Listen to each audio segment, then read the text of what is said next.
Votre rendez-vous Sud Radio vous explique, parmi les grands sujets d'actualité internationale, la relation Israël-États-Unis qui est particulièrement agitée sur fond de guerre meurtrière dans la bande de Gaza. Vous l'avez entendu, il nous a rejoint Jean-Paul Chagnolot, professeur émérite des universités, président de l'Institut de recherche et des études Méditerranée au Moyen-Orient. Bonjour Jean-Paul Chagnolot. Bonjour. On voulait absolument à 7h47 faire le point avec vous parce que on a l'impression qu'il se passe finalement pas mal de choses. Pour la première fois, les États-Unis pourraient sanctionner un bataillon de l'armée israélienne. C'est quoi aujourd'hui clairement le positionnement des États-Unis? Toujours soutien à Israël, on est d'accord? Je crois que c'est fondamentalement un pays qui soutient Israël complètement. Il y a eu depuis effectivement plusieurs semaines des désaccords assez profonds entre Joe Biden et Netanyahou, mais sur le fond, en fait, rien n'a changé.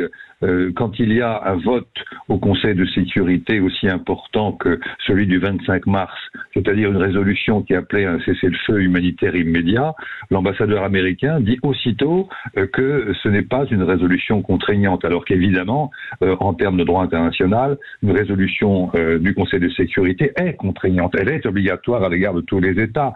Ensuite, si on prend d'autres points, comme par exemple la livraison d'armes, eh bien, il y a évidemment aucun changement, et ça c'est fondamental, car ce sont des actes.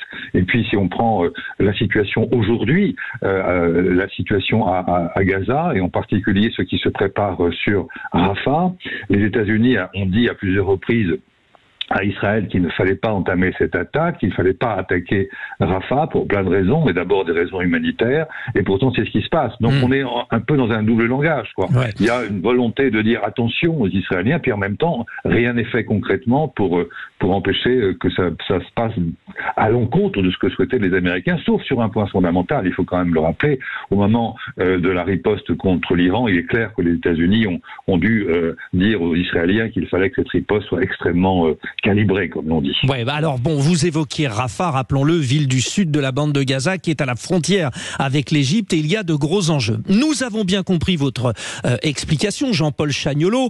Les États-Unis soutiennent. Mais est-ce que Benjamin Netanyahou est finalement États-Unis dépendant, et que si les États-Unis ont envie de le pondérer, il va les écouter forcément? On n'a pas l'impression que ce soit le cas. Non, je pense que Benjamin Netanyahou est un animal politique très très intelligent, qui a une énorme expérience, et qu'il sait qu'il est comme dans une bulle d'impunité à l'égard de ce qu'il peut faire à Gaza, car il fait beaucoup de choses qui sont contraires, à mon avis, au droit international, et pour autant les Occidentaux ne bougent pas, et les États-Unis le soutiennent.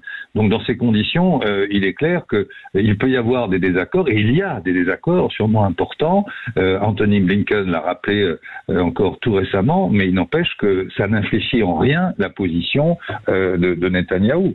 Et par conséquent, on ne peut pas dire que les États-Unis lâchent Israël, bien au contraire. Je pense que dans ce moment, qui est quand même un moment particulier, parce que ce ne sont pas des événements comme les autres, c'est un tournant dans l'histoire du conflit israélo-palestinien, et probablement dans l'histoire du Moyen-Orient, sans parler des implications que ça peut avoir par rapport au fonctionnement des Nations Unies, du Conseil de sécurité. Et bien là, Joe Biden ne joue pas avec une vision politique au-delà de cette conjoncture très étroite dans laquelle il s'enferme. Et d'ailleurs, les contradictions qui sont les siennes vont sans doute lui poser beaucoup de problèmes en politique intérieure. Ça lui pose beaucoup de problèmes en politique intérieure, sans parler des conséquences éventuelles sur l'élection de novembre. Donc alors, a priori, pour vous, risque de détérioration des relations à cause de cette fameuse unité, je la prononce mal, Netza Yehuda, ou ça continuera à être fluide entre les États-Unis et Israël?